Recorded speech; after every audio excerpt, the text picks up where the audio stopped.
Okay, this is for you, you newish bass players who are struggling with, muting strings. You might find that when you're playing, you've got, you start having strings rumbling away. And this is something that took me a long time to kind of learn. And I wish it was something that I had just tried to embrace early on. But this idea that, like, what's the best way to position this right hand so that you can mute the strings so they don't ring. And we're talking about playing finger style. But see, for those of us who play with a pick, pick players and guitar players know this, they learn this really early, is that, as you pick, you can use the back of your hand here to kind of like mute the strings that you're not playing. So for example, if I'm playing on my G string, well, the soft pad of my thumb is kind of resting up against these upper strings, these fatter strings, and it's stopping everything from like ringing, right? Because if the bass is going to resonate, if the strings are left unmuted, you're going to start getting this like ringing. And I remember like early on, I struggled with, and I never played with a pick, but I play with a pick on my bass sometimes now. I like the sound of it. But for finger players, you're sort of taught, oh yeah, anchor your thumb on the thumb rest or the pickup, and then depending on where you want to play, obviously there's like different places along this whole area you can pick the note. You struggle to kind of figure out, well, how do I create like how should I do this? Where should I anchor, and should it always be in the same place? What I've come to learn after like a lot of years, I am embarrassed to say, is that my anchor is actually up here. It's on my forearm. It's really, that's where the anchor is best. And it's if you forget about anchoring your thumb on something, you'll start to realize like your thumb can now become the mute, the same way that the pad of your thumb here can become the mute for people who pick. I'm not holding my pick right now, but I think you get the idea. That thumb becomes a way of, you can see I just went from the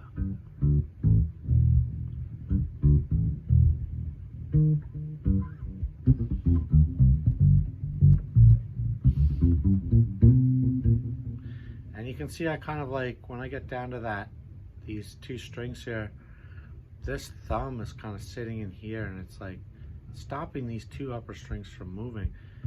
If I'm on my G string and pulling up on it, of course there's some muting you can do with your left hand too, right?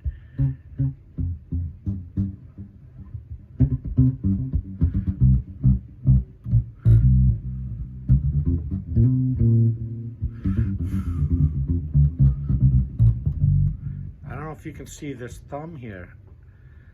And then of course, as my fingers go, move up to these upper strings, the pads of my left hand can mute these strings. That's not an intuitive habit to learn. You have to kind of get used to playing like that. And so I guess what I'm trying to impress here is, you'll see for you beginner guys, girls, you might see in the method books, they say anchor your thumb here and do this. Try to think more about anchoring your forearm and let your hand be a bit more free on the right hand side here. Let your thumb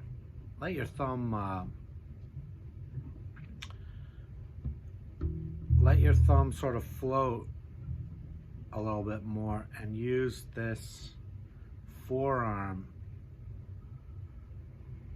anchor on the body of the bass here be your reference point.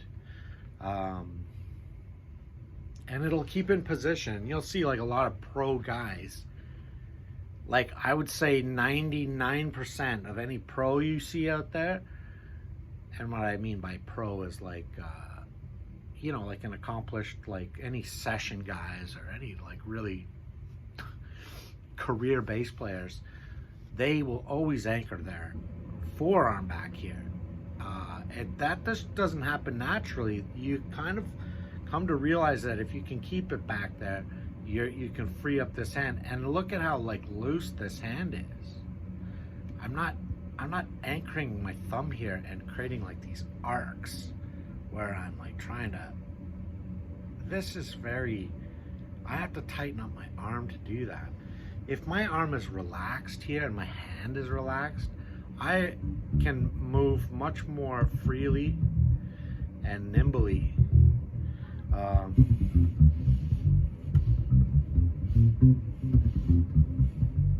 So my thumb kind of moves around and it mutes here, okay?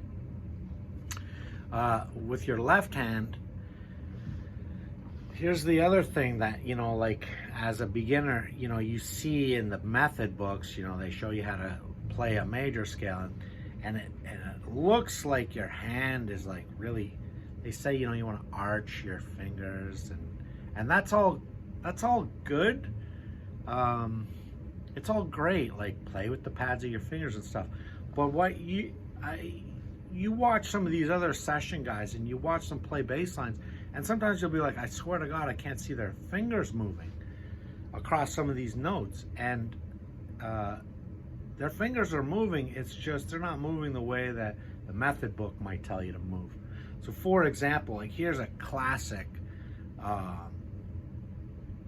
you know, they'll say, let's say you want to play a,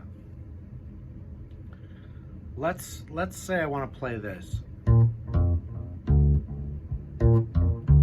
See that? I'm playing the, in fact, I'll make that a triad here. I'm going to play a B flat triad. I just played those 4 notes.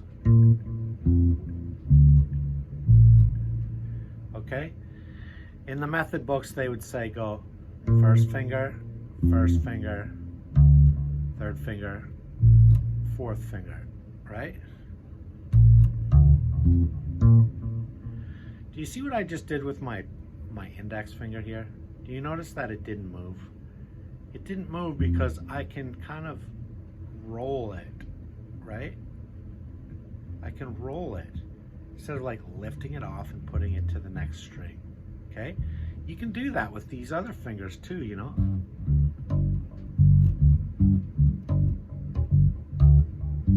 The method book will tell you to go like, but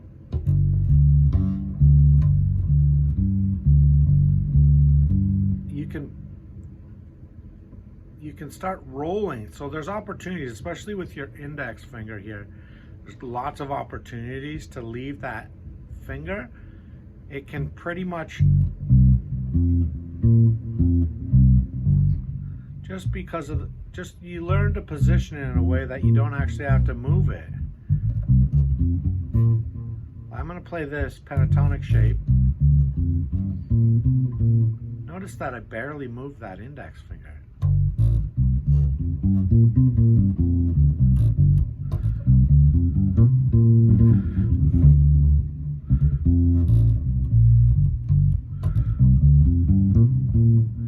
See how little it moved? It really only moved a bit. I would have, you would teach somebody proper technique to go, and there's nothing wrong with that. Like that's the way you're supposed to do it. But you know, in practice, you start to realize like you don't. If you can minimize the movement, you gain some like big efficiencies. Like, and you get better, you can have better speed, you can have just more fluidity.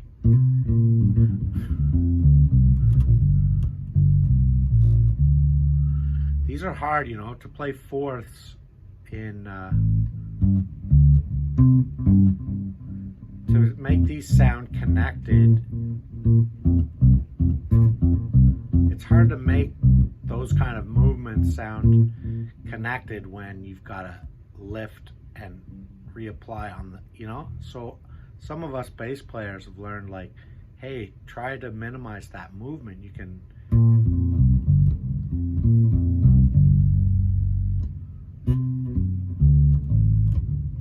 you'll notice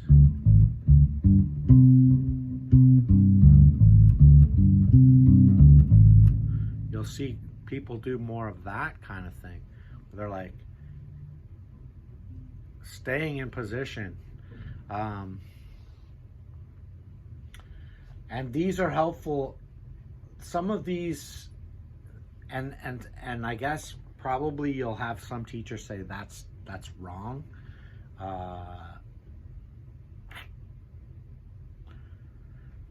Is it wrong? I don't know. Not if it sounds good, you know. Not if you can get good sounds out of it, and good tones, and it helps you mute, you know, some rumbling strings, and gives you some efficiencies.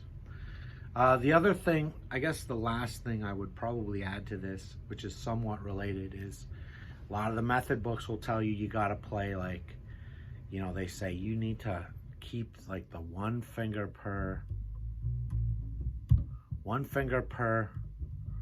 fret, right?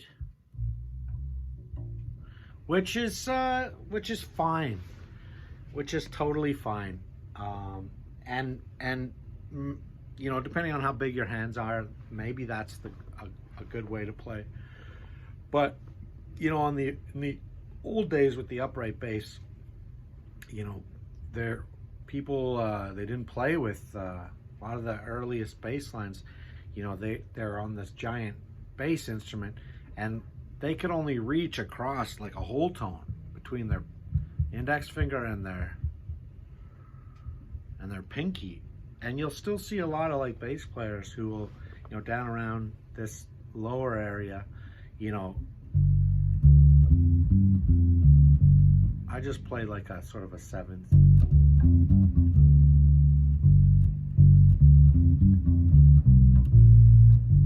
See how I stretched out there to get that third? But for the most part, my hand was like covering, 4 fingers were covering 3 frets.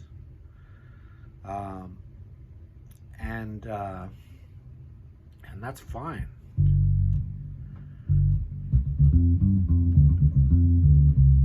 See what I just did there? I'm playing like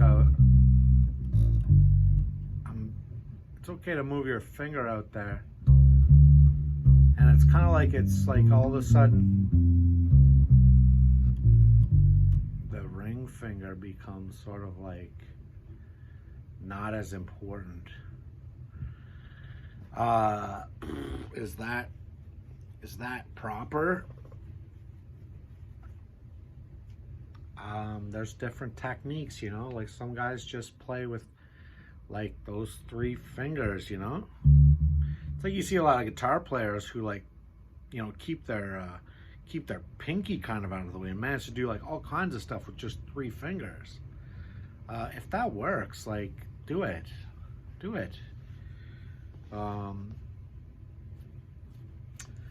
I guess the one thing you want to kind of bear in mind is that, like, when you're trying to build habits and stuff, it's good to learn sort of a consistent way of doing things that's efficient and yields the best sound for you, you know? So keep that in mind. But yeah, this was a huge eye-opener for me when I realized, hey man, if I can just kind of keep my fingers, if I can use my knuckles and stuff to get at some notes without doing a full shift, do it, man. Do it.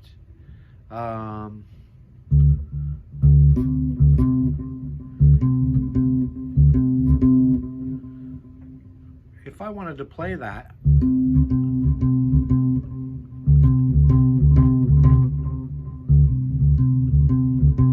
I'm jumping across those. Like, there's no way to play that kind of a, without using that kind of a technique.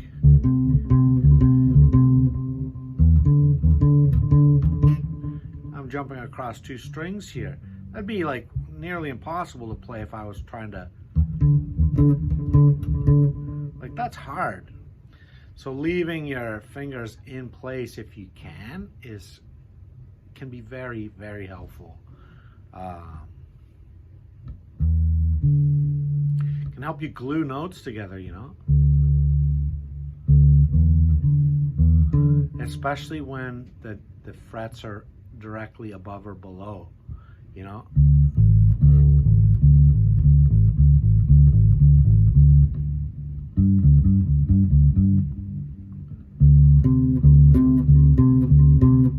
I'm jumping a string there.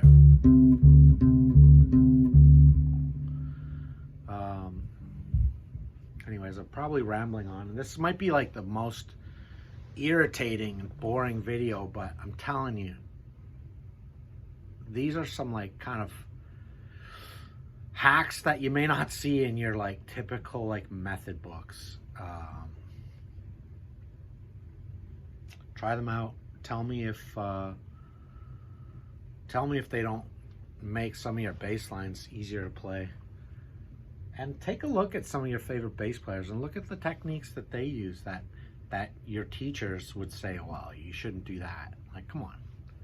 You know, Jimi Hendrix used to lay his thumb over top of the, you know, and play the bass strings like that. Oh, well, you can't do that. Well, Jimmy did it, you know? So question the so-called rules. If you're getting good sounds, then do it.